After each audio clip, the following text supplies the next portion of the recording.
One thing that I've learned over the years struggling with my mental health is that no matter how hard things get, I am strong enough to keep going.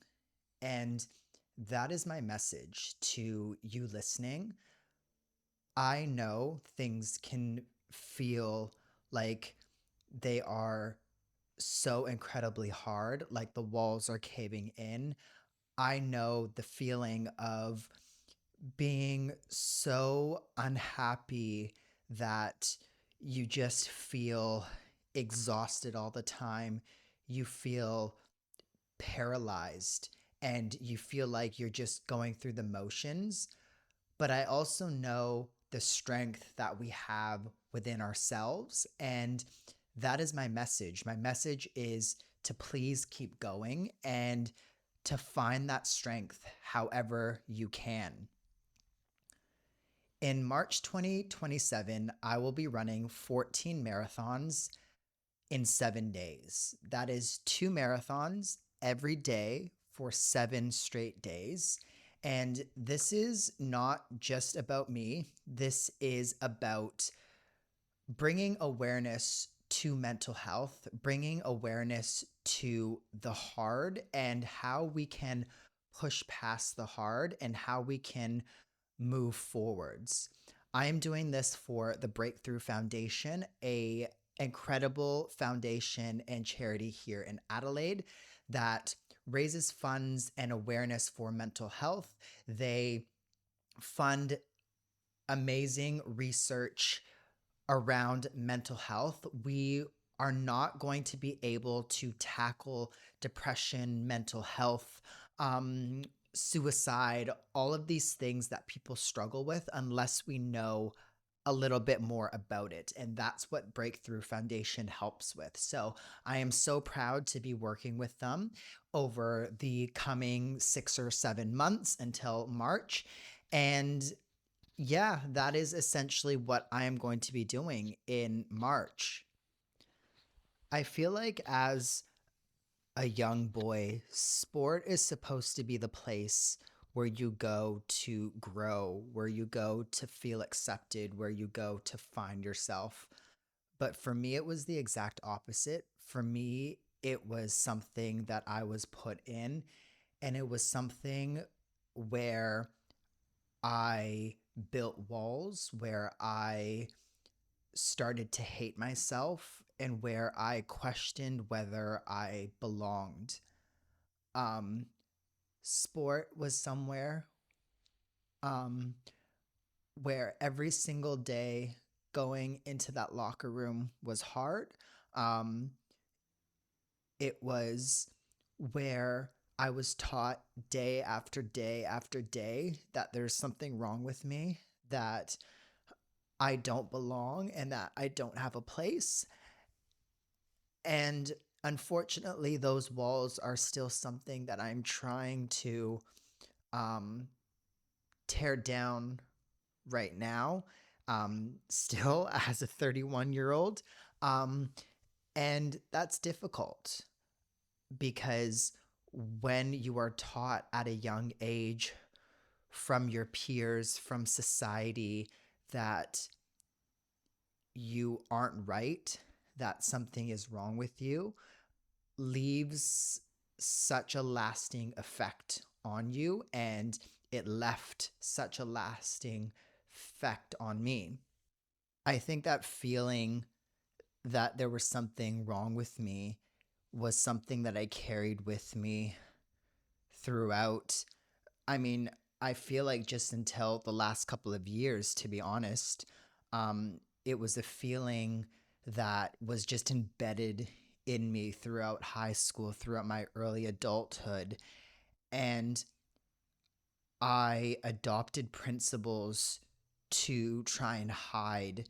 I adopted principles to try and bury the feelings and try to bury myself in a sense. I think over the years, all of those underlying feelings turned into depression, um, not feeling like I belonged, not feeling like I had space or a place in this world was such a heavy feeling for me. And that is something that, again, I think I'm still trying to work through to this day. And there's a funny thing about depression because I think everybody experiences it differently. Um, for me, it was just trying to survive every single day. For me, it was trying to breathe, trying to find purpose. Um, because I wasn't happy. I didn't know where I belonged in this world. Um, and that's hard going through that essentially. Um, I've struggled with depression for as long as I can remember. And I think one way that I felt I could get over it was just going through the normal stages, going to uni, graduating, getting a job, um, filling my days up so that I'm so incredibly busy. I don't have any time to think. That is basically how I managed. My nervous system was so on 24/7 that I feel like that's how I survived. And I know that's not healthy, and that is still how I live to this day. But again, I think when you are going through depression, it is survival mode a lot of the times. And you find ways to just get through and to live, day after day after day. I think my experience with depression and my experience growing up, um, I can honestly say that I don't like myself. Um, I think I've known that for a long time, and that's something that I've been trying to work through. And it's a very funny feeling not liking yourself and just trying to push through that. Running is something that I found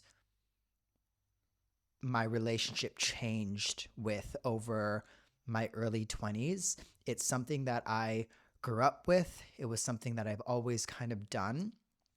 Um, but I think it gave me purpose. And I'm not going to sit here and say that it saved me because I personally just find that cheesy and corny, and I'm not going to, go down that road. But I think running taught me and has taught me so much about myself. It has taught me about the strength that I have, and it has taught me that you can keep going through the hard. And those are lessons that I carry on through life and that I have carried on through life. And it has changed my perspective on life.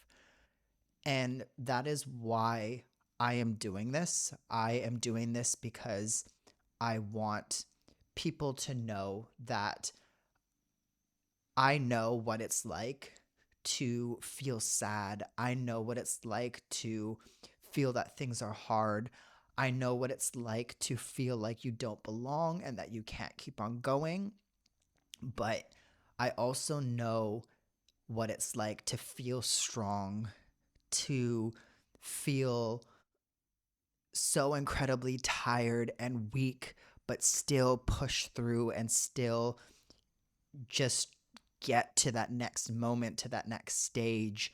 And that's resilience, that's strength. And that's what I want to demonstrate over these 14 days because I think words only mean so much. And I want to show you that no matter how hard things can get, you can keep on going and you can stay strong. So, thank you for listening. And if you want to learn more, there is a link in the show description, and that is the Stay Strong Run to come in 2027.